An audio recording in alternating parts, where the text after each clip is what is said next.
On today's episode of The Finish Line, day one of the official free agency window has now concluded, and the Miami Dolphins, they made a few moves, but mainly they centered around bringing back their own. We will talk about that.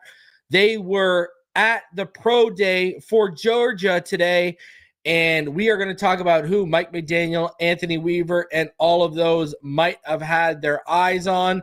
We've got a ton to talk about as a lot of moves happened all around the NFL today. So we will talk about it all. Do me the favor, smash the like button, subscribe if you're new, and let's get into this.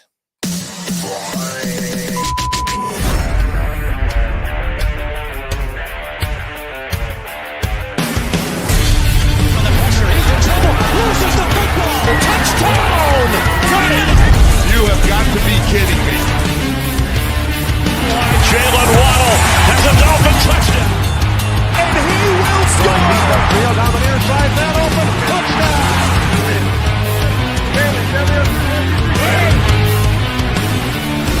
The run from Tua Tagovailoa. Touchdown! He's going deep. He's got it for a touchdown again. Touchdown!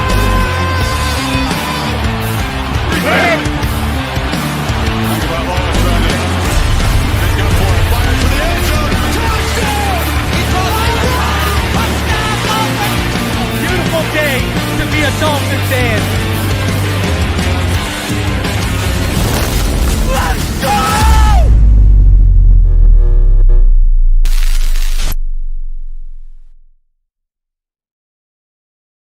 All right, huddle up, huddle up. We're gonna crank these engines up on one. All right? Wait, 80. Wait, set. Drivers, start your engines.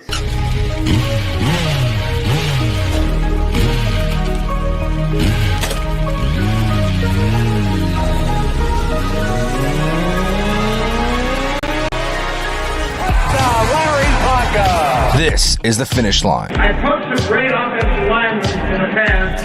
Larry Little, Dwight Stevenson, Jim Langer, all Hall of Famers, and Richmond Webb belongs to that same group. Here are your hosts, legendary Miami Dolphins left tackle Richmond Webb, Reason, and Mr. Ballgame.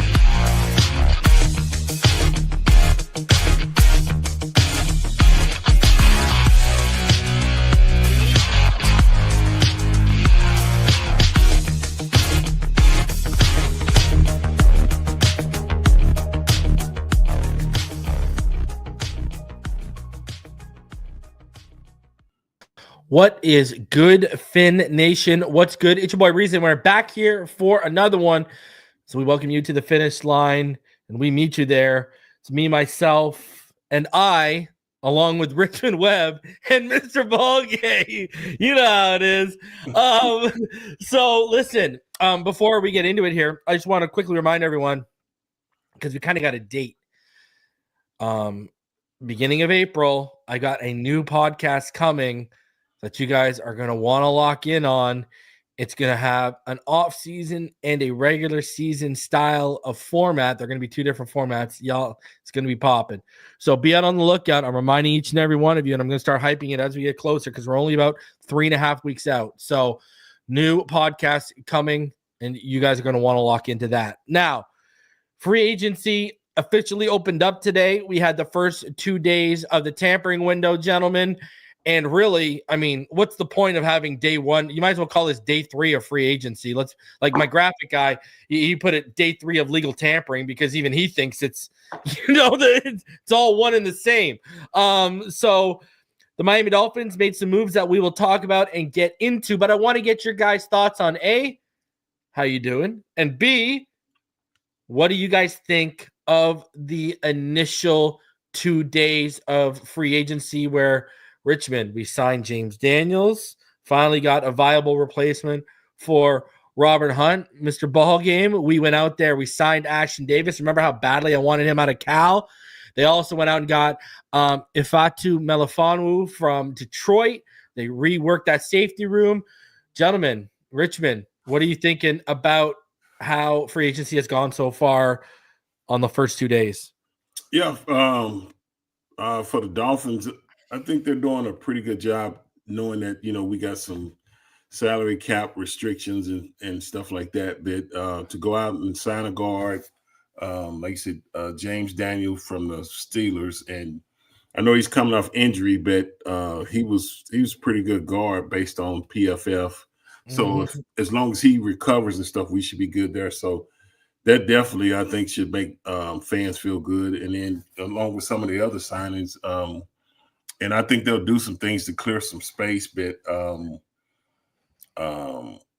to help the team. But when you go out and start addressing these early, even though it's not like a big splash or anything like that, I think that's a positive. I think the main thing you don't want to do in free agency is go out and overspend and try to build a team right away.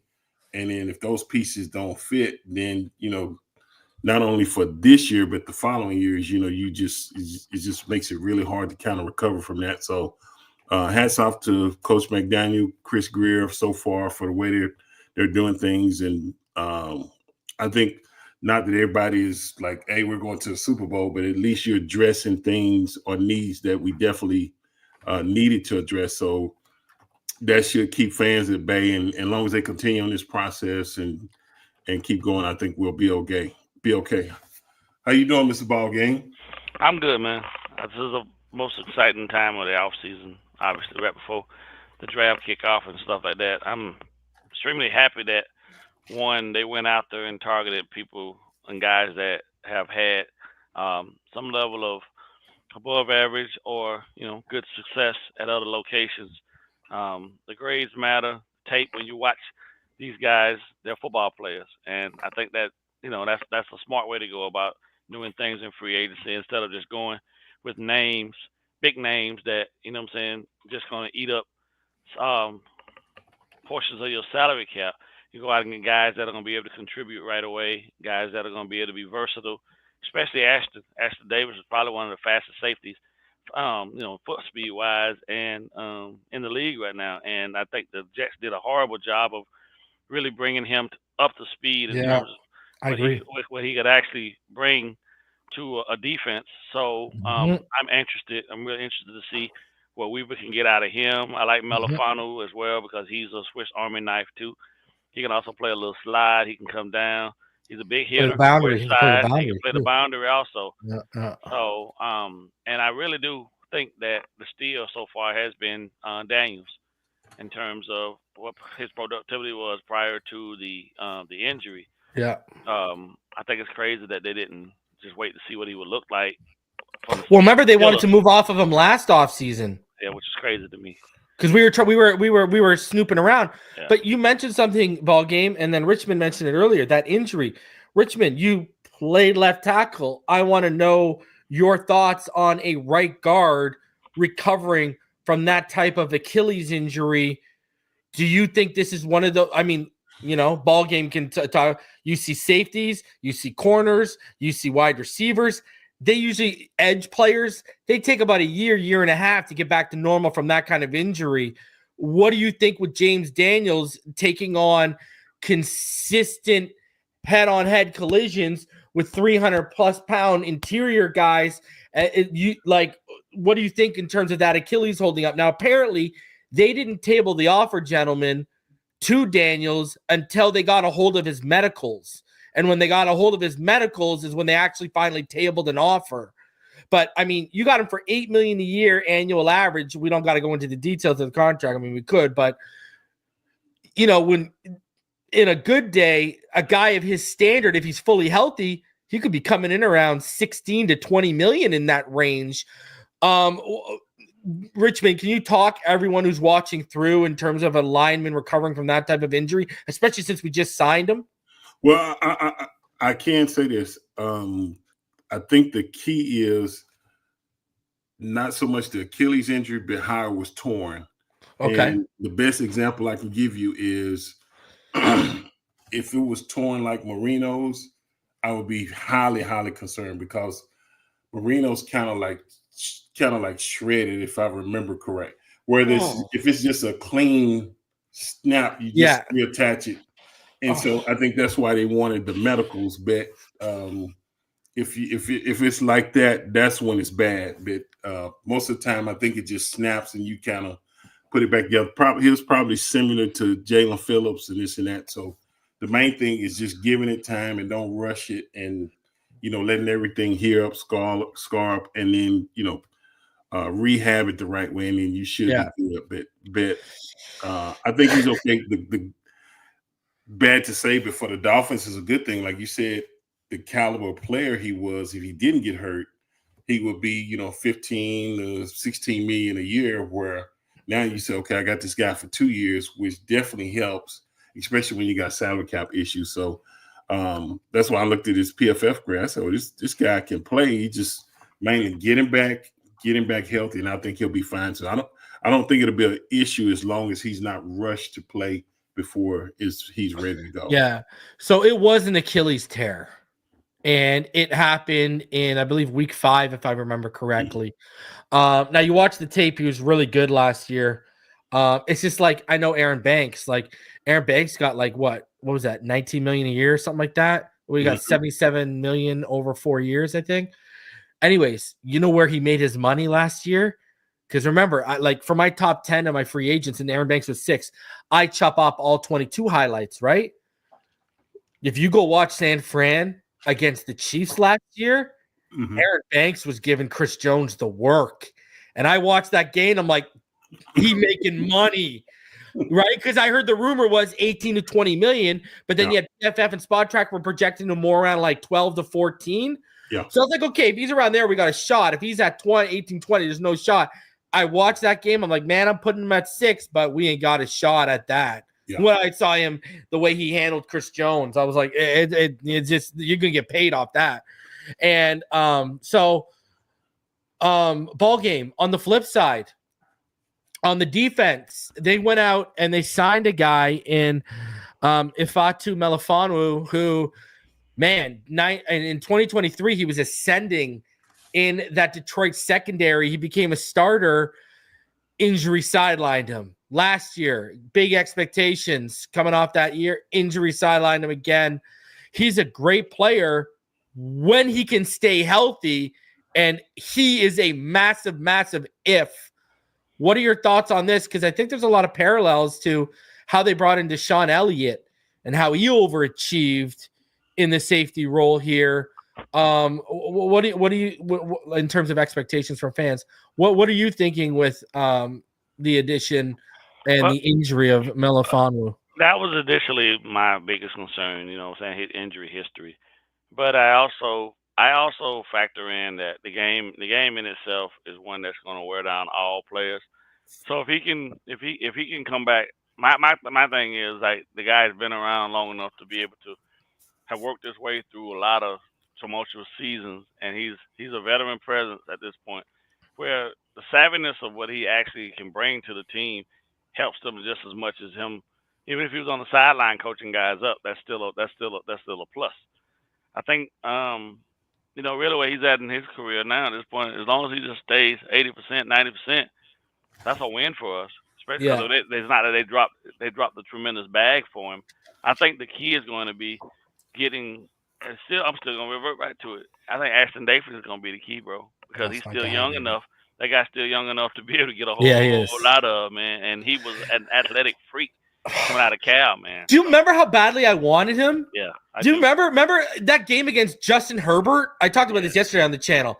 That game against Justin Herbert and Justin Herbert's final game at Oregon, where he picked them off twice, and then he lit 2 receivers coming over the middle that Herbert can't open. He just lit them up.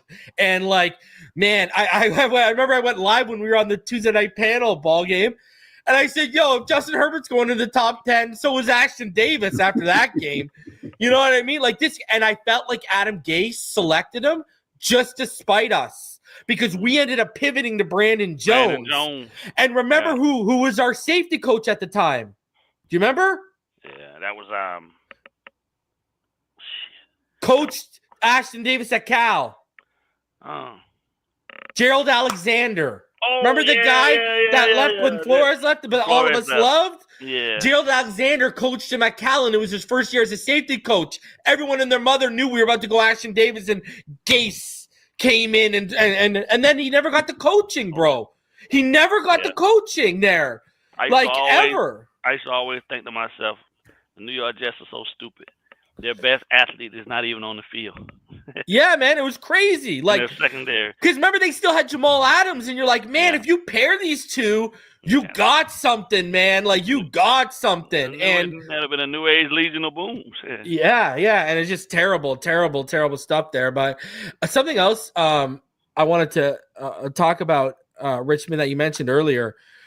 You mentioned about how they aren't overspending right now, right? You like that. Mm-hmm. And I kind of want to expand on that and get your guys' thoughts. Mm-hmm. This is what, and I want to know what you think about this. Doesn't it feel like they aren't doing that? And it's not so much about job security with Chris Greer or whatever. It's they believe they are a quality contender. I mean, we can have our own thoughts, but they believe they've built a contender here, right? They believe last year was a fluke due to injuries and stuff, right? Not knowing that, hey, if you sign 70% of your roster that's injury prone, it's probably not going to work out well. But I digress. It feels like look at all the good teams, gentlemen, all the playoff teams. They did the same thing, right? Like they let the Jets overspend, the Patriots overspend, the Giants overspend, the Raiders overspend, because when you believe you have a contender, it's more about tweaking the roster. It's more about retooling in areas you need to retool in. And I kind of go back to last year. We kind of took this similar approach last year, and look at what we got out of it. Long-term answers potentially in Jordan Brooks, Jonnu Smith, Calais Campbell if he wants to come back. Say what you want, because I know he's injured, but when he was healthy, Kendall Fuller was an answer. The problem was he just had 2 concussions. But, other than the safety room where they really whiffed on, this strategy worked for them last year, because then when they got to the draft, Chop looks like he's the future. Patrick Paul looks like you got a future there, even though he's kind of an unknown right now. Malik Washington, they legitimately found someone as not only a slot weapon, but as a returner to the point where Braxton Berrios has been displaced. So don't you feel like they're kind of taking that same approach where we believe we're a contender and we're just about tweaking and retooling certain areas? Because, gentlemen, like Jonathan Allen, they wanted to trade for him last offseason. They weren't really in the Jonathan Allen hunt. And let's just not talk about money. They haven't really been in the defensive tackle hunt. And that's another thing. I think it's because they believe, hey, this is such a deep draft. Why do we, we can wait on Calais and we can see what the draft entails. But what do you guys think about the strategy that they've taken so far, expanding on Richmond's point? Richmond, start with you. Yeah, I like what they're doing. And the other thing I like you said, one of the key things, and I think a lot of people don't focus on that, and you and Ball Game hit it, was the kid we signed from the Jets to safety. You can be a great player, but you got to continue to develop players. And I see guys that go to good programs in college and don't get developed. But when you get to the next level, if you get a kind of a raw material, you need to make it a finished product. So you really do the kid a disservice, especially when he has that type of talent. So I'm thinking he'll fit in really well here. And like you said, last year we signed Elliott from Detroit, and then we went and got another safety from Detroit. What I like about that is the mentality that the Detroit Lions have. Typically, those guys already know how to work. So those are not guys you got to just hammer on and say, okay, this is how we do things with the Miami Dolphins. Those guys, like, we went to the playoffs the last few years, so we know what the expectations are. Hopefully that filters off and rubs off on some of the guys with the Dolphins. Say, okay, if that's how they work, then this is what we need to do to work to do that. So anytime you bring in quality guys like that, like you say, the guard, Daniel, we bringing in from the Steelers, what they're known for. They're known for running the football. That's another thing, and that was one of the things. So, like you said, I think they just need to tweak it a little bit. I think we all knew that the offensive line was some issues, especially the interior. So if you just tweak that and it'll allow you not only to be able to run outside, but in between the tackles, and it just makes it takes pressure off of Tua, because you ain't got to throw the ball 40 times a game. You can run it gives you a more balanced attack. It saves your defense because now you're getting into being efficient and time of possession. So everything works together. And like you said, if it's a ton of defensive tackles in the draft, and I hope Calais Campbell come back. He's a great guy to mentor young guys and to work with them. We've seen how Chop benefited from being under guys like that. Phillips will be back, and Chubb just took a pay cut. So it's like, it's not as bad as we think. We just tweaked those few areas, and now you got a legitimate contender. And I think you're right. I think I agree with you, Reason. I think that's the way they're looking at it, to say, hey, we don't have to go out and spend, $100 million or $200 million to try to throw everything in it, because we're not really that far away. And a lot of times you say that to the fan base, they'll be like, man, we need to just get rid of everybody in that bit. If you sit back, take a deep breath, and really look at it, we're truly not that far away. It's just putting those key pieces in place. And I like Weaver, the way the defense kind of came together at the end of the year. We're not that far away. So it does make sense to me. And so, yeah, I agree with you totally. What do you think, Ballgame? To me, this is the only approach that makes sense for us because of the fact that we are, if you look at the roster the way it was constructed, even though they underperformed, we still had, more top-level pieces and places than a lot of other teams did. So it was just a lack of execution and a lack of effort at times from this group. So they got to work through that. It was never a lack of talent. That was never ever the question in regards to whether this group was talented enough. So with them going out and pursuing, going out and not overspending in free agency, I think that's the smartest route to go. Where you can sit back and really take a deep look at what you actually really need, and you don't have to go through this whole situation. You can balance your wants versus your needs. You see what I'm saying? And they can afford to take a spin on a guy like Daniels and like Ashton Davis and even Melifonwu, because of the fact that we weren't really that far off. And these are guys that have played at the high level, had some success, aside from the injuries for Melifonwu, and Daniels, but they have tape that you can go back and look and say that they've been NFL pros at the highest level, and guys that have contributed everywhere they've been. I never really would. I would stand flat-footed in front of anyone and tell them that the Dolphins roster last year could match up with anybody's roster. It's just sometimes, and you have guys that don't execute every play, guys that freelance, that hurts you. And then you got a coach that's still learning how to navigate the waters of being a head coach and not trusting and giving some of those responsibilities to other guys that are standing on the sideline next to him. You have these kind of fall-offs like we did, and hopefully they're working on trying to figure out some system that eliminates that, and that might be a coach and let somebody else be an offensive coordinator. But roster-wise, in terms of free agency, I think they're really just going in here with the mindset of get what we need, make sure that the guy has some history associated with some success in the league. Not just, like I said, it's one thing to go after names, but names don't always mean that you're going to actually be able to win. We got enough big names. Yeah. When you got a Tua Tagovailoa, and you got a Tyreek Hill, and you got a Jalen Ramsey, you know what I'm saying? And you got a now Chop Robinson, who's one of the highest selling jerseys. You know what I mean? Those type of things, you got those names on your roster. So now you need guys that are going to be, lunch pail guys. They're going to come to work. They're going to do their job, and it might not be flashy, but they're going to make sure that they do the job to the best of their ability, and they play within the scheme. And these guys that they brought in, I'm anxious. Like I said, I'm overly anxious to see what Ashton Davis still got in the tank, because he wasn't given a fair. To me, he wasn't given a shot to showcase. So he might be hungry, and that's probably what we need for that back end. Somebody that's willing to take some chances, and and a guy that's willing to just do whatever's asked of him to essentially, because we know he ain't afraid of hitting. You know what I mean? He would definitely lay the wood. So I like it. And I don't have no complaints right now. Especially when you think about the fact that Grill's feet are, his feet are to the fire. So he's got to hit on these and the draft. Everything has to make sense. Everything has to line up. You can't have no fumbles, and you can't have no bumbles in this process. So, yeah. So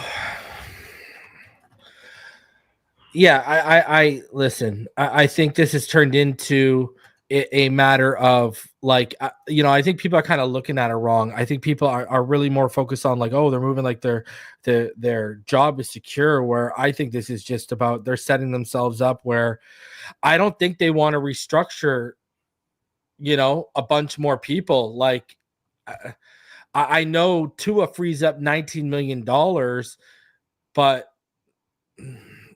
I think if they didn't, they're trying to get by if they don't have to, but they're going to have to because they've already spent a ton of their cap, and you got the draft class. You got 11 picks in this draft class. So that draft class is going to cost some money.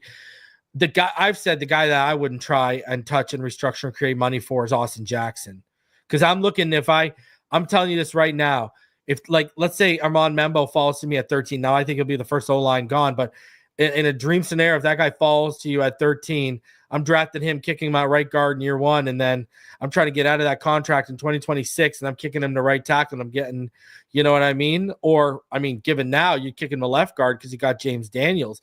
That's another reason why I think at 13, man, look at how they're setting themselves up and the options are leaving them. But we'll get into that in a bit.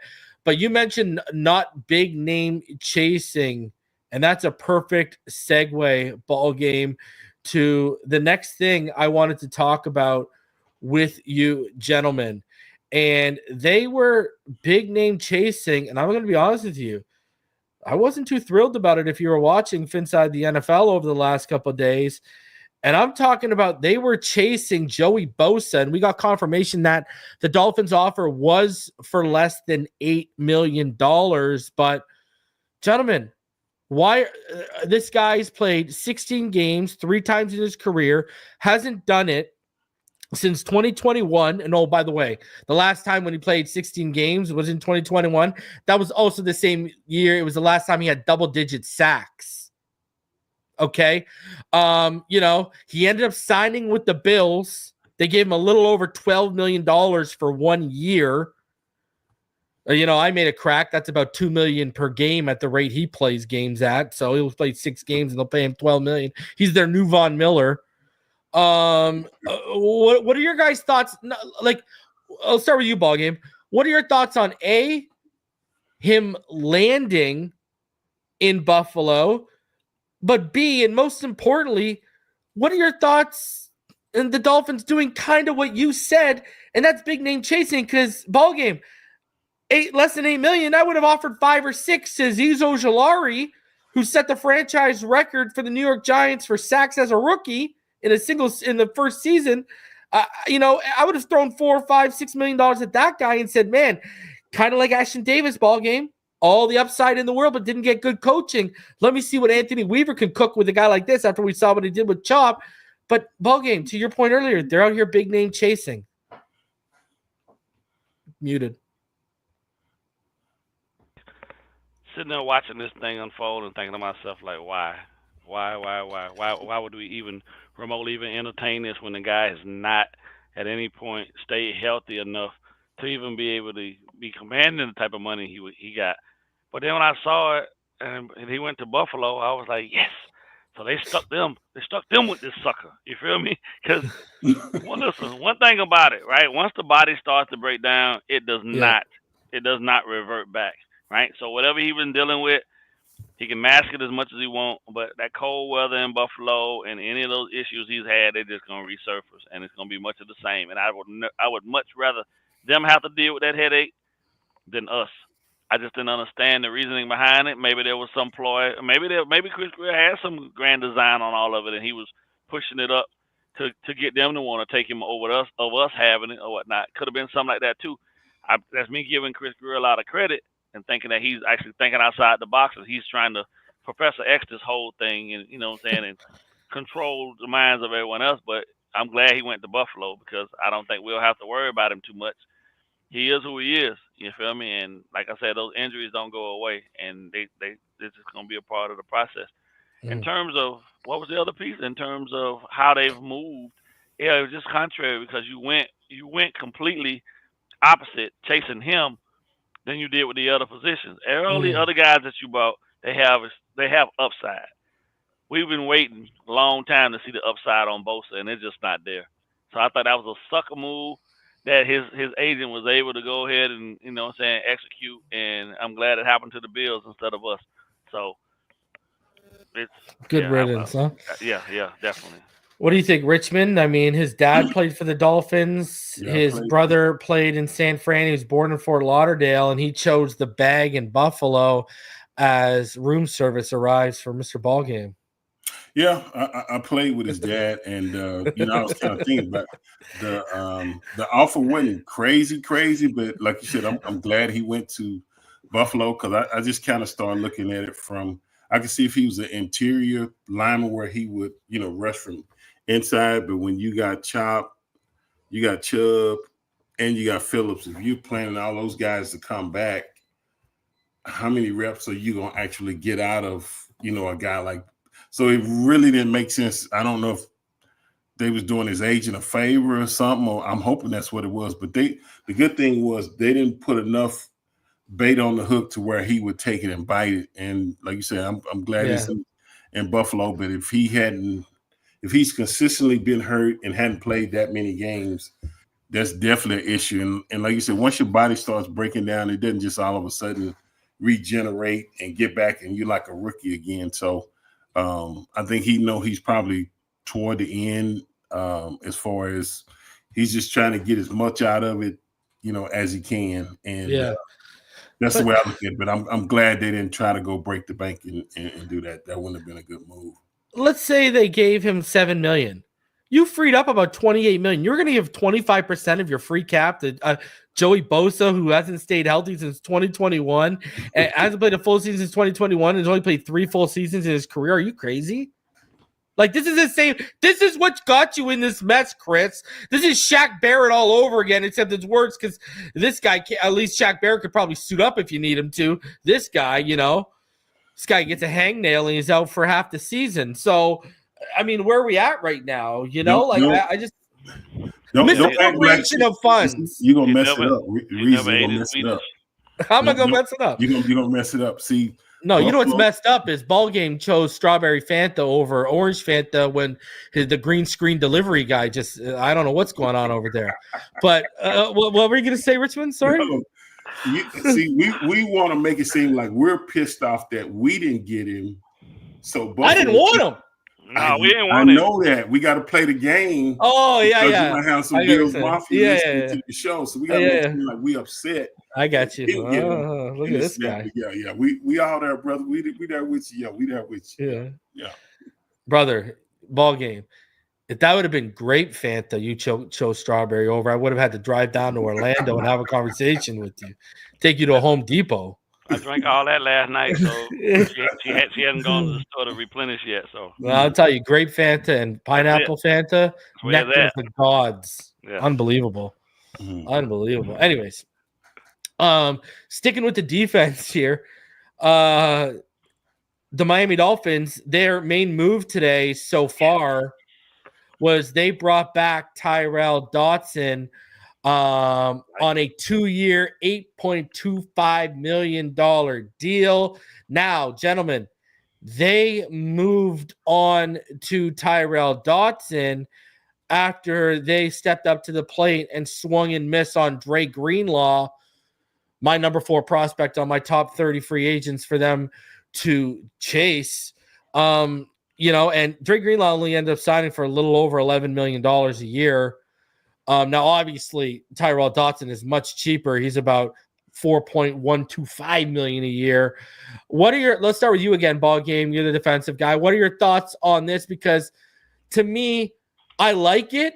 I called this as soon as we missed on Dre Greenlaw, but this is a move I still would have made if we would have signed Dre Greenlaw. I think he's a fringe 2, fringe 3 guy. I don't think he's a solid 2. I don't think he's a solid 3. I think he's an LB2, LB3 fringe guy. What are your thoughts on bringing him back? Yeah, when we did the show last week and we talked about who we would re-sign, he was my guy. Yeah, he was your guy. Yeah, and I did that because I like the versatility that he brings to Weaver's defense. And the guy played 77% of the snaps that were given to him. So, I mean, that tells me, one, he's fully committed to learning what he needed to learn to be a part of the defense, and I love it. I do agree with you though. They have to make a move to get a true guy ahead of him. You're not going to be able to depend on him to be the guy in the box next to Brooks.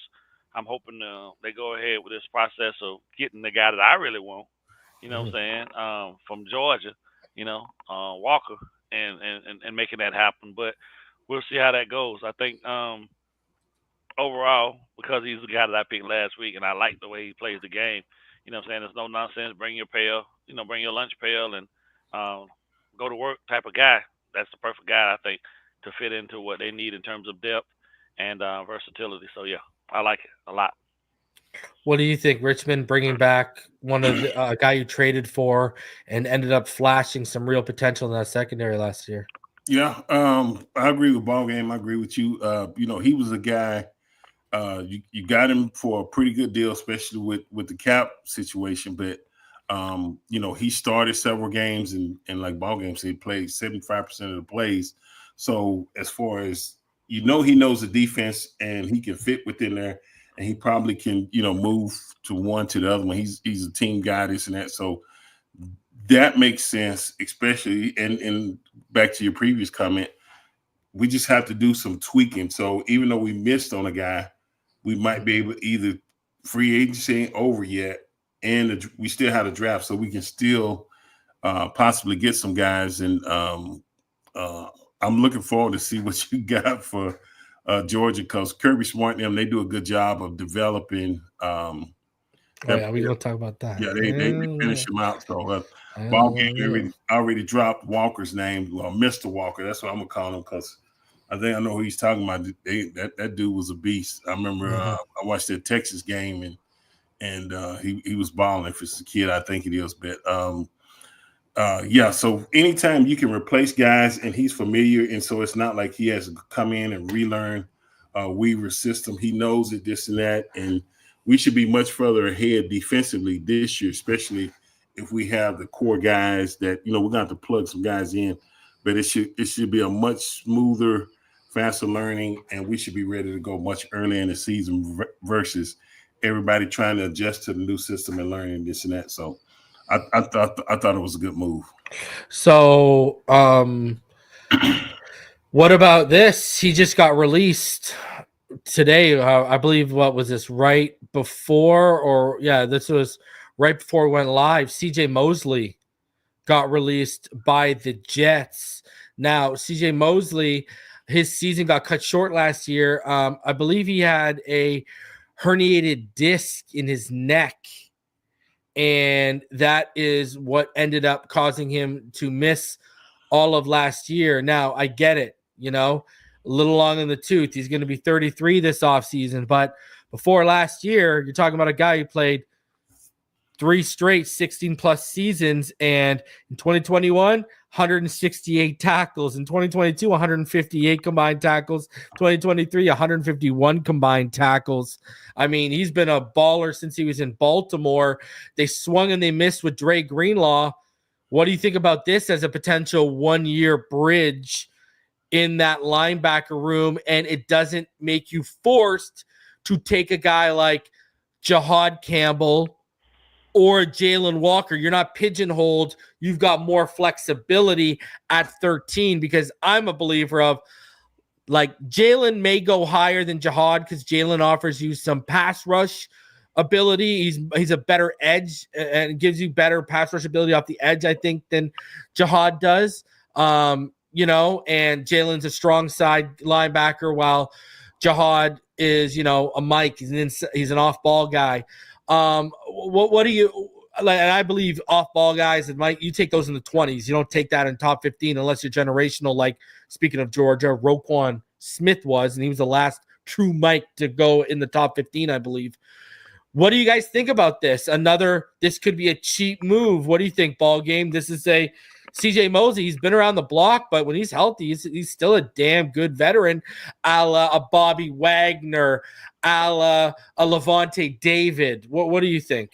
If the numbers are right, I don't have an issue with it, but it really comes down to how much is bringing in a guy like this going to stunt the growth of Brooks. I think Brooks is going to continue to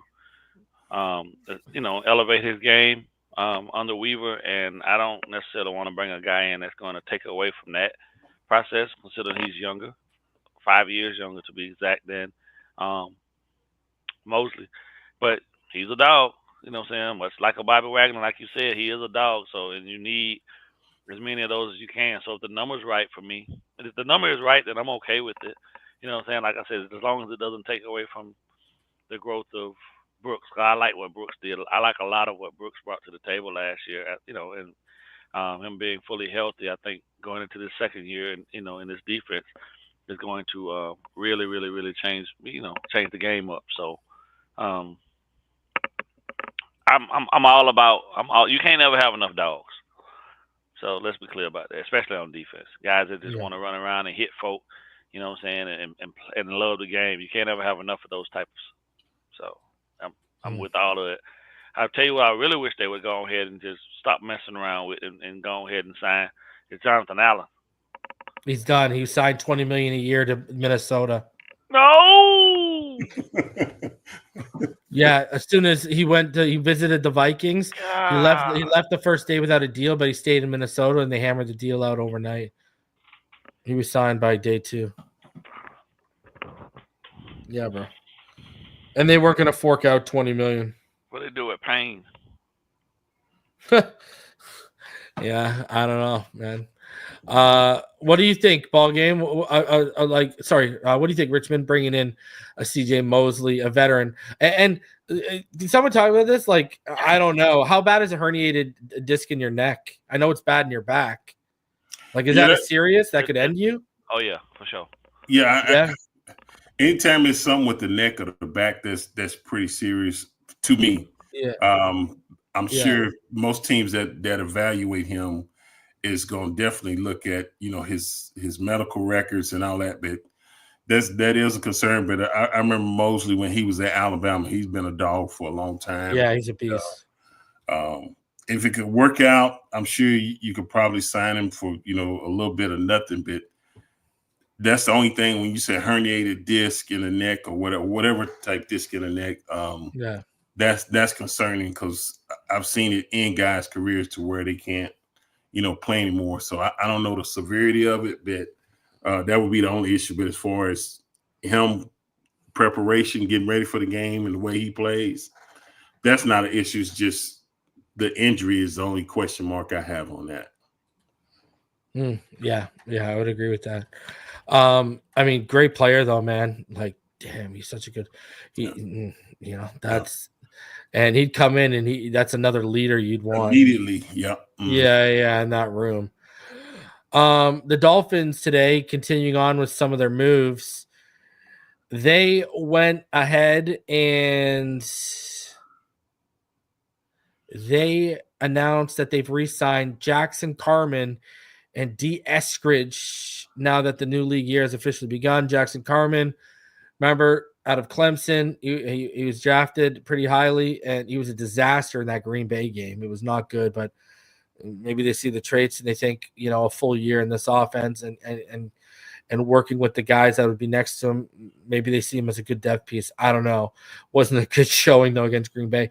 And then D. Eskridge, a guy who offers you a little return ability and wide receiver depth if the injuries stack up, a guy you could activate on game day. And, you know, he only had a few targets last year, but he made a few plays when he did get the targets. So Dwayne Eskridge, he's been brought back as well.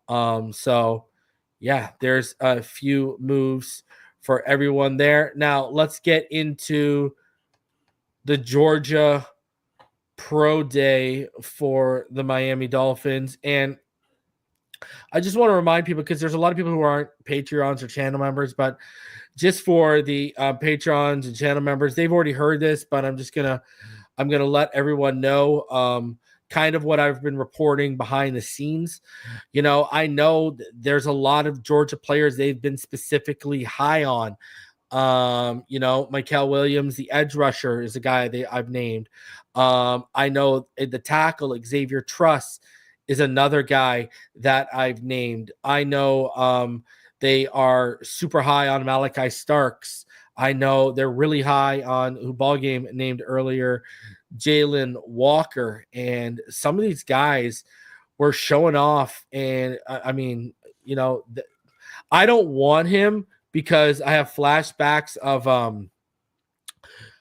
what's his face? Channing Tindall, Smail Mondin Jr., the uber athletic. You're muted, by the way, Ballgame. The uber athletic linebacker in Georgia. You know, the guy who's playing behind all the starters, but he's like the freak athlete. You know, I got Channing Tindall flashbacks when we should have taken Leo Chanel. Right. But yeah, I just want to show a few clips from today. And let's start off with, I think safety, we can all agree, is a big need, and the only guys that make sense, because this is how I see where it is heading into the draft as free agency stands right now. I've heard for months they love Kenneth Grant. This is why I don't think they've gone deep on Jonathan Allen or defensive tackle, and why they're waiting to see what Clay has said. Not only do they love Kenneth Grant, but remember, last year about 26 defensive tackles were invited to the combine. This year there was 41. It's a deep, deep defensive tackle class. So I think they're waiting to see how that plays out. You know, I think another guy they're hoping could be there at 13 is Will Johnson. He's not going to be testing at his pro day. They're hoping he's just going to fall. We know Greer loves his corners. He's, you know, this guy's got massive ceiling to be a stud corner in the league. I think Grant or Johnson look like the prime front runners at 13. When I go down to like who would be the next up behind those two guys, I think it would be Malachi Starks or Nick Malwari at 13 make the most sense. But then I look at how the fact that they've already got McMorris, they brought back Elijah Campbell, they signed Ashton Davis, and they signed Melifonwu. What does that tell you? They're putting themselves in a position where if they don't get one of the top two guys, they already got a backup plan. Exactly, right? Whereas defensive tackle, corner, and safety, they've kind of let that just play out, right? I mean, sorry, defensive tackle and corner, they just let that play out a little bit, right? So, and then I think the sleeper pick is, I think Memu's going to be off. I think Campbell or Kelvin Banks, because they haven't addressed left guard. I think they may sign Isaiah Wynn, bring him back on the cheap, but that won't stop them from drafting one of those guys if they fall to them at 13. You have to take one if they're there. Yeah. I think Will Campbell would be the one. I think Banks, I think they could take Grant or Johnson over Banks. But I think if Campbell's on the board, that's where they're going to be like, okay, we're taking Campbell because he can also play left tackle, if Patrick Paul doesn't work out, right? So, and then I think the deep sleeper is Jalen Walker or Jahad Campbell, a versatile linebacker where Jalen would probably make more sense because he offers you more upside as an edge rusher in pass rush situations. But then, you know, he can play. He's more of a strong side linebacker, right? So, you know, that's why Jahad, I love Jahad. He tested well, but he's more of an off-ball Mike. I mean, I take those guys in the 20s. You got to be generational to go in the top 15. But anyways, gentlemen, here's was Malachi Starks from today. I'm going to show you a few clips. Here was Malachi Starks from today. Talk about, you know, smooth operator. I mean, watch this and tell me if this ain't impressive. How those feet move and those hips are fluid. And look at who he does this right in front of. Mike McDaniel. And look at this. He jumped the rope and everyone, Mike McDaniel had eyes on him there. Like it was, look at, see Mike, look at, there's Mike laughing and smiling and loving them every minute of it, bro. I'd like him to sit down a little bit more in the chair though. He's kind of leaned over a little bit too much. You're giving away your leverage points and your balance if you're too far forward. So you need to sit down in the chair a little more and rely on his quad and his hamstrings to power him through that back pedal. But that's okay. They're just loving the ability to hop that rope. Yeah. These guys are all like in love with that, huh? He's a stud though. Yeah, he's a stud. Let me ask you this, ball game. You're at 13. You want to go safety. You taking Malachi or you taking Malwari? I'm taking Starks, bro. More polished? Yes, sir. Yeah. Yeah. And they're really, right? Starks is more of the perch guy and Malwari's more of the box guy, the box right? Guy. Yep. Yeah, it's what do you want? Right? What's your flavor? You can pair that cat with Ashton. You pair him with oof. That's so athletic. Golly. Yeah, that's crazy out there. It's good. I know Malachi didn't blow the testing away like Emmanuel Wari did, but when he did those drills, bro, he was in like the top percentile for all those drills, on-field drills, in terms of, speed he was reaching and stuff like that. Like some guys just play faster on the field. I think for safety, what you have to look at is how they work, how they work in space, right? And how quickly they can get in and out of their cuts. How fast they can accelerate, decelerate, change direction, things of that nature. So top line speed for me for safety is not as important as it is for a corner, especially when most teams nowadays playing cover 4. Because those guys got to transition fast and be able to stay over the top of the receiver. As a safety, a lot of times you're going to be asking guys to walk down, 3 to 4 yards behind the linebackers. And then when the ball is snapped, get back out and get up to where they got to get to and be able to see and settle in. So as long as they can do that, and then be able to shift, come back downhill if they need to for the run and support, that's fine. So I don't necessarily care about top of the line speed as long as he's not a pedestrian. As long as he ain't a pedestrian, I got it. I'll take it. You feel me? Like that kid out of Iowa, Sebastian Castro. The film's pretty decent, but he was like the worst testing safety in history. It's crazy. But listen, I'm on the I don't think either of those guys are a miss at 13. I'm gonna be honest with you. Like, not at all. I don't think they're a miss. I don't think Johnson's a miss. I don't think Grant's a miss. I don't think Campbell's a miss. I don't think Membo would be a miss. They have a lot. The Dolphins are in a really good spot at 13 to be able to get a really good player that can be able to play from day one.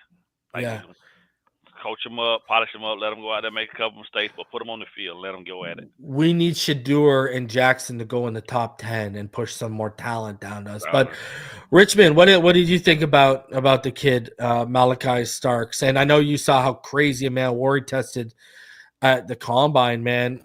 What are you thinking about the young safety class? Yeah, I'm just looking at that clip there. He is smooth out his hips, the way he opened up and come out his breaks and then to have the athletic ability to jump over that rope and then just kind of land like a deer on his feet. That's pretty impressive. And you could tell that, they got several players there because you saw several. I saw Steelers head coach, Atlanta head coach, Dolphins head coach. So it was not only just the scouting department, but when you have a lot of the NFL head coaches coming in to watch your pro day, you got some dogs there. So I think the thing that I did, I like him. So I don't think he would be a miss. But what I love what you just said was it's several players, since we have the 13th pick, that if one guy's not there, we have 4 or 5 options where typically most time in the draft around 13, 15, if your guy is gone, sometimes you kind of scrambling or whatever, but it seemed like we have multiple viable options to where we can still address a serious need with a really good player, and that's what gives me confidence, and that takes a lot of pressure off a head coach and a GM when you got options like that in the draft. So that's Who's at 14 and 15? Oh, who's after us? Yeah. I don't remember. That 13 can draw you so. It is Indianapolis. Yeah, Indianapolis, because that's where people have mocked Warren. Indianapolis and then Atlanta. Ooh. What's key is it like a team at 10 in front of us, Chicago? Mm-hmm. Look at the stuff they've done on the offensive line. That might push someone down to us, Down to us. Yep. Yeah. San Fran's in the same position too, where they could use one of those safeties or they could use one of those linemen. Yeah, because they lost Ufunga, right? And they lost Greenlaw, and they lost Banks. And they lost Ward. Yeah, they could go corner too. That's another thing where they could take Johnson or one of the they kind of got similar needs to us in front of us, right? I can't believe Holland went to the Giants, man. For $15 million a year. Does this guy realize what New York State tax is or no? You go find out. Yeah. You're about to find out real quick. FAFO for real. And continuing on with the Georgia Pro Day, gentlemen, another player that Mike McDaniel was sitting here talking to was Jalen Walker. And I even tweeted about this. I was the first to tweet out this video in the community to notice it being posted by a reporter.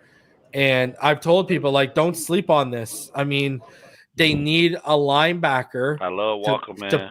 to pair, and he offers you unique versatility Yep. in terms of he can offer you as a strong side, like in a stack, or you could in pass rush situations you can play him straight off the edge and let him cook. Yep. So he's got versatility for you. You know, and we know how. And the thing is, that pass rush upside and edge, what does that make him? A premium position that Grier loves to draft. You know what I mean? So that's why I look at him as a deep sleeper here behind, you know, Kenneth Grant, Will Johnson, the safeties. You know, I look at him as a deep sleeper there. I wouldn't be mad at it. I know you love him, ball game, huh? I do. I like his game, man. I like his game. Yeah, he's a good player. He's a baller, man. He's a baller. And that honestly, I think he's not getting outside the top 15. Yeah. You know, he's only 20 years old. Yes, that's another bonus too. Like he's a baby. Yeah. Yeah. And he's a really good athlete. Like with a whole lot of he's already solid against the run. Yeah, without a lot of flaws in who he is in his game, bro. He's a really smart, intelligent kid that takes well to coaching. You know what I'm saying? He's gonna go out there, not freelance. He's gonna go and he trusts his athleticism, but he trusts his coaching more. So he's gonna go out there and he's not gonna be a headache for a coach, man. And that's what you want from a guy, especially if you're gonna take a player in the top 15. You want a guy that's gonna go out there and do exactly what you ask of him. And as he gets more and more comfortable, then you allow your natural, you know, God-given talent to take over. But the coaching has to matter. And this kid was always spot on for Georgia, bro. Like, and you know what's going to give him a lot of upside compared to a lot of pass rushers who come out first year because of his ability as a linebacker. He's very disciplined against the run, so he knows how he can set the edge for you. Yep. So as he develops as a pass rusher, which he's got crazy high upside as because he's a really good athlete, and he's already flashed a ton as a pass rusher.